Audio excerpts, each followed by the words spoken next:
Assalamualaikum dan salam sejahtera ya rakan-rakan. Apa khabar semua? Saya doakan semuanya baik, sihat dan sentiasa buat profit dalam urus niaga anda ya. So hari ini saya nak ceritakan tentang buku PAM edisi kedua ya. Edisi kedua, Price Action Manipulation ya.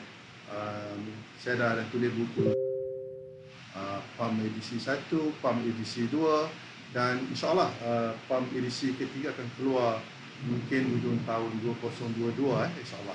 So hari ini saya nak tunjukkan saya nak cuba nak terangkan apa yang terdapat dalam buku edisi PAM 2 ni.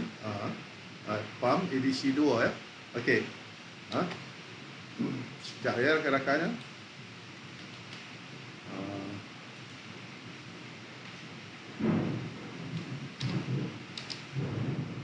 Tak keluar lagi bukunya. Saya cuba nak tu. Ni buku dia ya.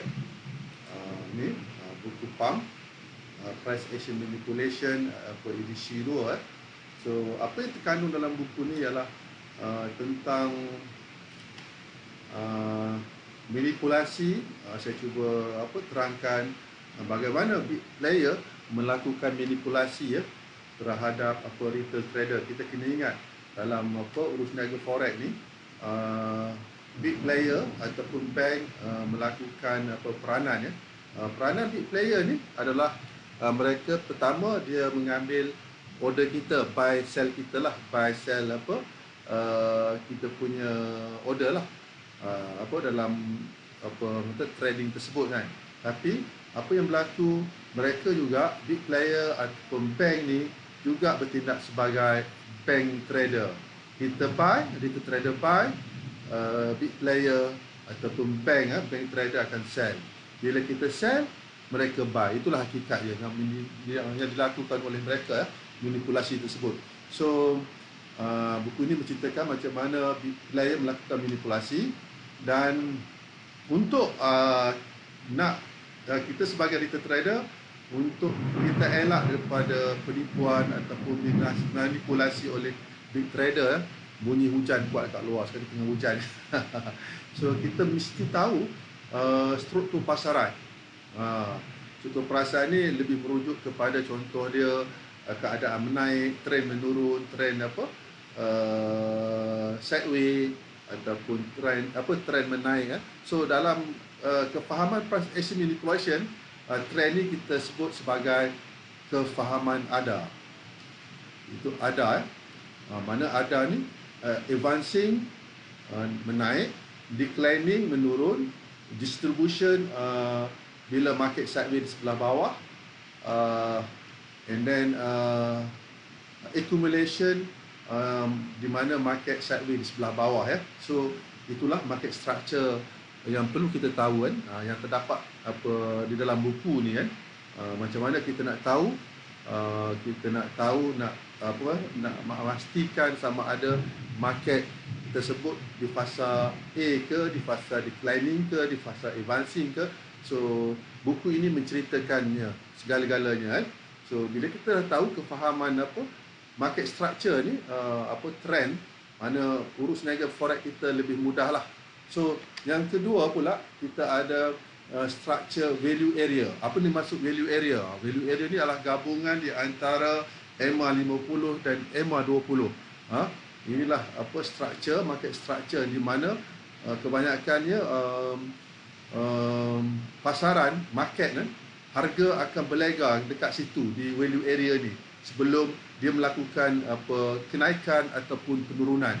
Itulah bahagian value area. Kebanyakan sebelum harga pasaran tersebut, pair tersebut menaik atau menurun, dia akan berlega di kawasan value area tersebut.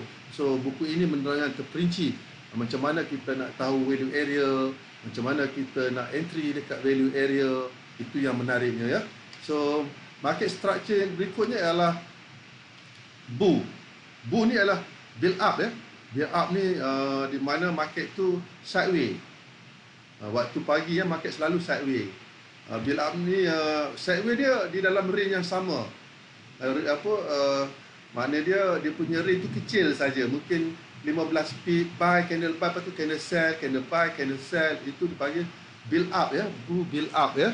So seterusnya ialah mengenai BEMA. Apa ni maksud BEMA? Market structure BEMA ni. BEMA ni ialah tanda awal apa market nak ubah arah daripada fasa declining ke fasa advancing ataupun daripada fasa advancing kepada fasa declining. Itulah kefahaman BEMA ya. So menarik ya. Terdapat apa buku ini menerangkan macam mana nak berlakunya BEMA dalam apa pasaran, dalam apa market lah. So seterusnya kita ada kefahaman CPY.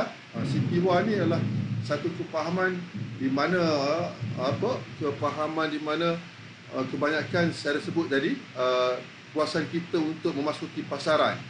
Ini kefahaman CPY lah. Macam mana CPY CP tu candlestick pattern, dia gabungan dengan value area. Candlestick pattern campur value area. Tu jadi CPY. Menarik kefahaman ni. Nanti kefahaman ni merupakan satu kefahaman yang boleh kita entry pasaran. Kita boleh buy, boleh sell. Kefahaman ni, kefahaman candlestick pattern campur value area. Dan seterusnya kita ada kefahaman CP line. Apa dia maksud CP line tu? CP tu adalah candlestick pattern, line tu line lah. Macam mana kefahaman CP line ni boleh structure market CP line ni, kita boleh mengambil apa? Kata peluang untuk memasuki pasaran. Sama juga dengan kefahaman invalid CP line. Kefahaman invalid CP line ni dia pada valid CP line tadi ya. So benda ni menarik ya. Kefahaman apa invalid CP line ni juga memberi kita peluang kepada kita untuk entry pasaran ya. Candlestick pattern invalid mana dia candlestick pattern line tu tak valid. So macam mana kita nak ambil advantage ni ya. So semua kefahaman ni sebenarnya untuk kita elak daripada kita ditipu ataupun dimanipulasikan oleh big player ataupun bank ya. Dan kita tengok berikutnya apakah yang terkandung dalam buku ni ya. So dalam buku ni menceritakan juga seterusnya macam mana kita nak entry dengan kefahaman pump. Tadi kita dah tahu tentang manipulasi, kita dah tahu tentang apa struktur pasaran, dan seterusnya buku ini menceritakan tentang kita sebagai trader macam mana kita nak entry dengan kefahaman pump. So kita ada entry kefahaman CPY. Saya dah sebut tadi kan, dengan kefahaman CP line kita boleh entry guna entry CPY. Dan kita ada juga entry line. Dengan kefahaman CP line kita boleh, dengan kefahaman CP line tadi kan, kita boleh melakukan entry CP line dan kita boleh melakukan entry high yesterday, low yesterday juga. Ini kena faham. Kefahaman high yesterday dan low yesterday ni merujuk kepada kefahaman KMB asas. Kalau KMB asas tu ia boleh terdapat dalam buku apa Price Action Manipulation apa edisi 1 ya rakan-rakan ya. Buku ini menceritakan juga macam mana kita nak entry dengan kefahaman di mana market break high yesterday ataupun market break low yesterday. So dia menceritakan segala-galanya ya. Okey, dan seterusnya ialah ini kefahaman yang agak unik juga. Kefahaman entry KMB. KMB ni apa maksud dia? KMB ni keluar, masuk, balik. So daripada buku 1 tu saya menceritakan tentang apa KMB asas ya. Ini adalah entry KMB advance. Lebih advance lah. Apakah yang terkandung dalam entry KMB KMB ni ya? Ada pelbagai ya rakan-rakan. Pertama ialah entry KMB bapak. KMB ayah lah. Nombor 2 KMB entry KMB jiran kita ada. And then yang ketiga kita ada KMB ibu tiri. Kita ada KMB ibu kandung, entry KMB ibu kandung dan kita ada juga entry KMB EMA. Ni menarik ni KMB EMA ni macam mana kan. Dan last kali kita ada entry KMB BTB. Menarik. So kita ada berapa tu entry kefahaman KMB ni? 1, 2, 3, 4, 5, 6. Ada 6 kefahaman KMB ya.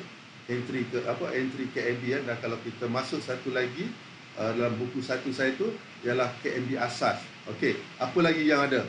So kita ada lagi kalau anda yang berminat guna indikator kan, bila you ada kefahaman indikator, buku ini menerangkan macam mana kefahaman PAM ni, price action manipulation ni boleh digabungkan dengan indikator. So menarik ya, kita boleh guna kefahaman PAM campur RCI boleh, campur dengan CCI boleh, dan pelbagai lagi indikator. Inilah buku price action manipulation nombor 2 edisi kedua saya ya. So bagaimana untuk mendapatkan buku ni? Sila WhatsApp saya nombor saya 011 35 75 4757 ya. Saya ulang 011 35 75 4757. So insyaallah sila hubungi saya akan, kalau beli buku ni insyaallah bila anda dah buat pembayaran, saya akan hantar buku ini melalui pos lah. Okey guys, itu sedikit sebanyak dulu tentang penerangan buku price action manipulation yang saya tulis edisi kedua. InsyaAllah kita jumpa lagi di video yang akan datang. Assalamualaikum warahmatullahi wabarakatuh. Jumpa lagi.